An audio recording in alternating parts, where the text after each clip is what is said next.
नमस्कार बंधुरा आज रेसिपि शेयर करब सेटा हलो पिठार रेसिपि। आमी आलुगुलो प्रथमे सिद्ध करे रेखेছি। এখন আমি आलुगुलोके একটা গ্লাসের সাহায্যে ম্যাশ করে নেব।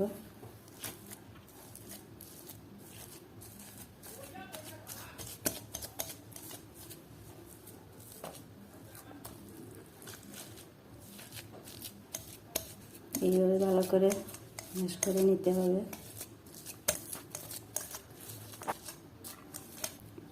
আলুগুলো আমি এইমাত্র সেদ্ধ করে রেখেছি। কোথাও গরম আলুগুলো ধোয়া উঠছে, এইভাবে গরম অবস্থাতে ম্যাশ করতে হবে। গ্লাস দিয়ে ম্যাশ করা হয়ে গেছে। এখন আমি অল্প হাত দিয়ে ম্যাশ করব, কারণ এই আলু যে অনেক দানা আছে গ্লাসে হবে না, হাত দিয়ে করতে হবে। এখন আমি হাত দিয়ে করব।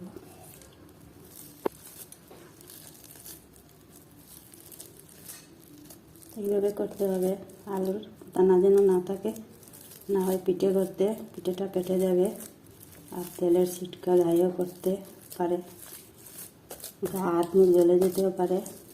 ভালো করে এইভাবে ম্যাশ করতে হবে। আলুগুলো ম্যাশ করা হয়ে গেছে। এখন আমি অল্প সময় এটাকে রেখে আমি এদিকে একটু শিরা বসিয়ে দিই পিঠার জন্য। এখন আমি শিরা রেডি করার জন্য আমি কড়াইটা বসিয়ে দিলাম আর জল দিয়ে দিলাম। জলটা অবশ্য গরম, তাড়াতাড়ি হয়ে যাবে। গরম জল দিয়ে দিলাম।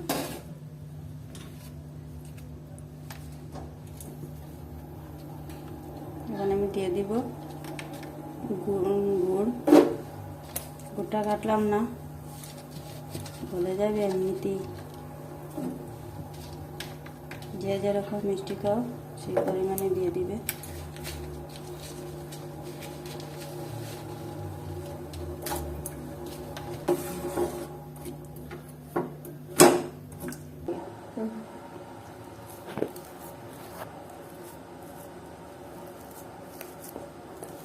এখন আমি আলুগুলোকে দুভাগ করে দেব। দুভাগ করে দিয়ে দিব অল্প এলাচ গুঁড়ো,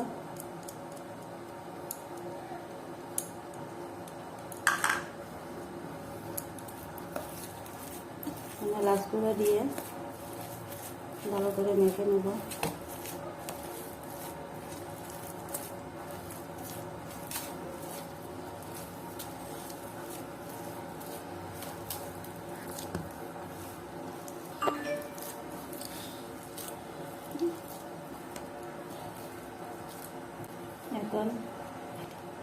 এখানে আমি আলুর মধ্যে ময়দা মিক্স করব।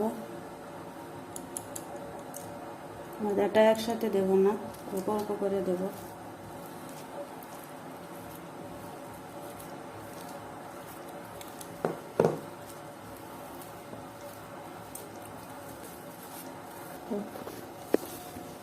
ময়দা আর একটু লাগবে, আর একটু দিয়ে দিলাম।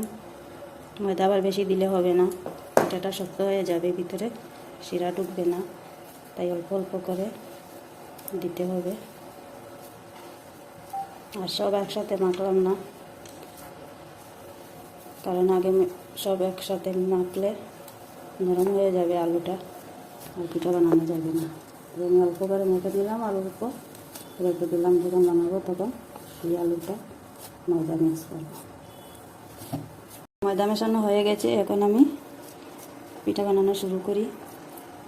আমি হাতে অল্প ময়দা লাগিয়ে দিলাম।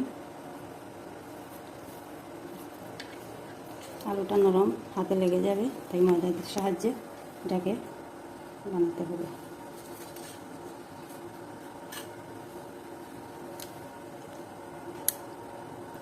এইভাবে বাটির মতো শেপ ধরাতে হবে।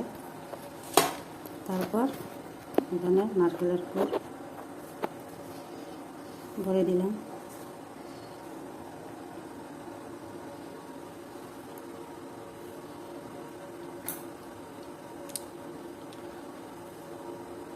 এবার ভালো করে মুখ বন্ধ করতে হবে। আবার ছুটে যাবে।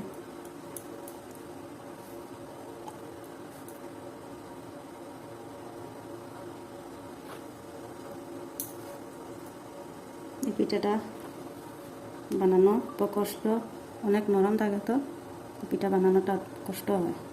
আবার ময়দা বেশি দিলে শক্ত হয়ে যাবে।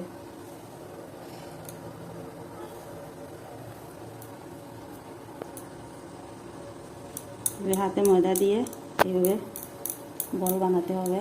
তারপর হাতে ময়দা লাগিয়ে লাগিয়ে একটা বাটির মতো করে তারপর নারকেলের পুরটা দিতে হবে। কিন্তু পিঠাটা খেতে দারুণ হয়, কিন্তু বানানোটা অল্প কষ্ট হয়। কত নরম, হাতে লেগে যায়।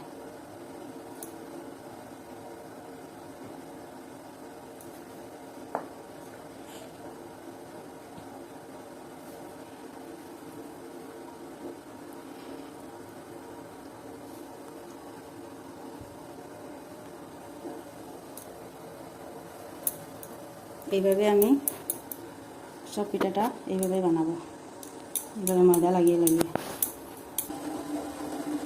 গুড়টা বলে গেছে, এখন আমি এই গুড়ের ফেনাটা ফেলে দেবো।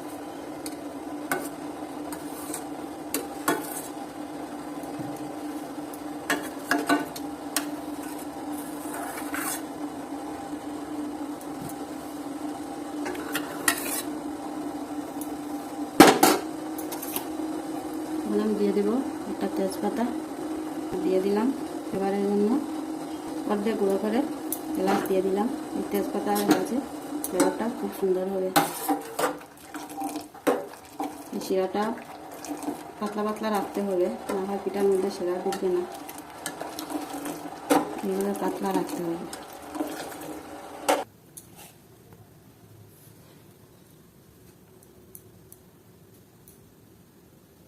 বন্ধুরা, কয়েকটা পিঠা আমি বানিয়েছি, এখন এগুলো আমি ভেজে নেব। বাকিগুলো পরে আমি বানাবো, কারণ ময়দা কম দিয়েছি, তো পিঠাটা আলুর জলে ভিজে যাবে, পরে ভাজা হবে না। ময়দা বেশি দিলে পিঠাটা খুব সুন্দর হয়, কিন্তু ময়দা বেশি দিইনি, কারণ ময়দা বেশি দিলে পিঠা সুন্দর হবে কিন্তু খেতে ভালো হবে না। শিরাটা হয়ে গেছে, এখন আমি শিরাটা নামিয়ে নিয়েছি। আর এদিকে কড়াই বসিয়ে তেল গরম করেছি। এখন আমি এই তেলের মধ্যে পিঠা ছেড়ে দেব।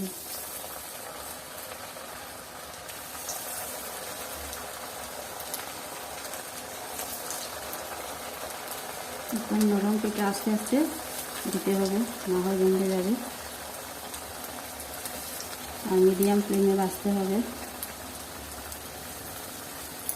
না হয় ভিতর কাঁচা থাকবে, উপর দিক লাল হয়ে যাবে।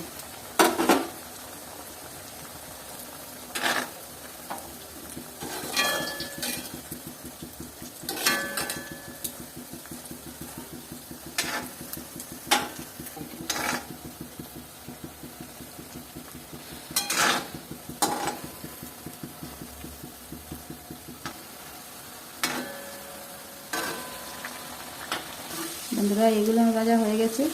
এইভাবে লাল লাল করে ভাজতে হবে, খেতে ভালো হবে।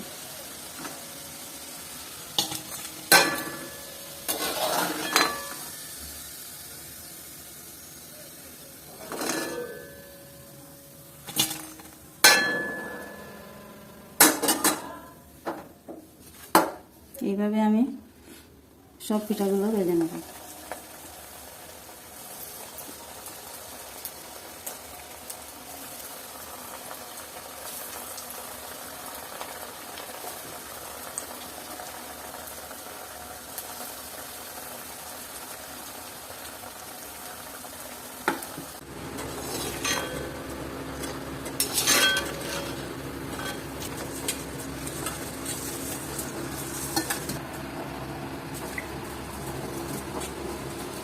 বন্ধুরা, আমার পিঠাগুলো সবটি ভাজা হয়ে গেছে।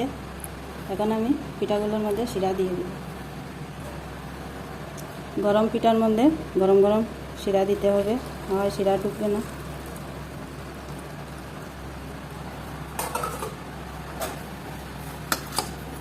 এইভাবে 2 ঘন্টা রেখে দিলে পিঠাগুলো রসে ভরা টুকটুকে হয়ে যাবে আর খেতে দারুণ লাগবে।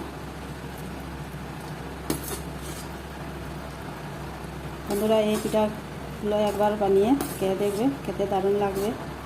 আর আমার এই পিঠা রেসিপি যদি ভালো লাগে তাহলে আমার চ্যানেলটাকে সাবস্ক্রাইব করে আমার পাশে থাকবে। ধন্যবাদ।